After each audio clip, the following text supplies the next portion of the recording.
ഡോളറിനെതിരെ Indian രൂപയുടെ മൂല്യം കൂടുതൽ താഴേക്ക്. ചരിത്രത്തിൽ ആദ്യമായി $1 90 എന്ന നിലയിലേക്ക് വീണ രൂപ വീണ്ടും 90.14 ഇടിഞ്ഞു. ഓഹരി വിപണികളുടെ നഷ്ടം, വിദേശ നിക്ഷേപത്തിലെ കൊഴിഞ്ഞുപോക്ക്, അനിശ്ചിതമായി നീളുന്ന ഇന്ത്യ-US വ്യാപാര കരാർ എന്നിവയാണ് രൂപയ്ക്ക് സമ്മർദ്ദമാകുന്ന പ്രധാന ഘടകങ്ങൾ. അതേസമയം ഇന്ത്യ-US വ്യാപാര കരാർ പ്രഖ്യാപനമുണ്ടായാൽ രൂപയുടെ മൂല്യം മെച്ചപ്പെടുമെന്നാണ് വിലയിരുത്തൽ. രൂപ കൂടുതൽ തളരുന്നത് തടയാൻ റിസർവ് ബാങ്കും ഇടപെടുന്നുണ്ട്.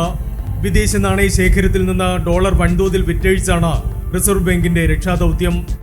രൂപ തളരുന്നത് ഇറക്കുമതി മേഖലയ്ക്ക് സമ്മർദ്ദമാണ്. ഇറക്കുമതി ചെയ്യുന്ന സ്വർണം, ക്രൂഡ് ഓയിൽ, അസംസ്കൃത വസ്തുക്കൾ തുടങ്ങിയവയ്ക്ക് രാജ്യത്ത് വില കൂടും. ഇത് വിലക്കയറ്റത്തിനും പണപ്പെരുപ്പ വർധനയ്ക്കും വഴിവെക്കും. റിസർവ് ബാങ്ക് പലിശ നിരക്ക് കുറയ്ക്കുന്നതും രൂപയ്ക്ക് സമ്മർദ്ദമാകും. അതേസമയം കയറ്റുമതി മേഖലയ്ക്ക് രൂപയുടെ തളർച്ച നേട്ടമാകും. കയറ്റുമതിയിലൂടെ കൂടുതൽ വരുമാനം നേടാനാകുമെന്നതാണ് നേട്ടം. പ്രവാസികൾക്കും രൂപയുടെ തളർച്ച പ്രയോജനപ്പെടും. നാട്ടിലേക്ക് $1 അയച്ചാൽ ഏതാനും ആഴ്ചകൾക്ക് മുൻപ് വരെ 85 രൂപയാണ് കിട്ടിയിരുന്നതെങ്കിൽ ഇപ്പോൾ 90 രൂപ നേടാം. അതായത് $1000 അയച്ചാൽ നേരത്തെ 85,000 രൂപയാണ് കിട്ടിയിരുന്നതെങ്കിൽ ഇപ്പോൾ കിട്ടുക 90,000-ലധികം രൂപ.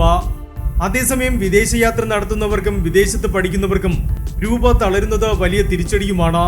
ഡോളറോ മറ്റ് വിദേശ കറൻസികളോ കിട്ടാൻ കൂടുതൽ രൂപ ചെലവഴിക്കണമെന്നതാണ് കാരണം. അതേസമയം രൂപയുടെ വീഴ്ച അവസരമാക്കി നേട്ടത്തിലേക്ക് തിരിച്ചു കയറുകയാണ് സ്വർണ്ണവില.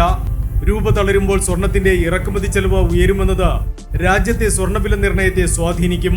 US-ൽ അടിസ്ഥാന പലിശ നിരക്ക് കുറയാനുള്ള സാധ്യത വീണ്ടും ശക്തമായതും സ്വർണത്തിന് ഊർജമായിട്ടുണ്ട്.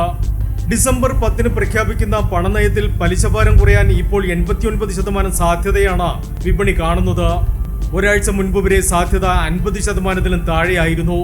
പലിശ നിരക്ക് കുറഞ്ഞ ഡോളറും ബോണ്ടും തളരുമെന്നതും സ്വർണത്തിന് തിരിച്ചു കയറാനുള്ള ഉത്തേജകമാകും. Business desk, gold max.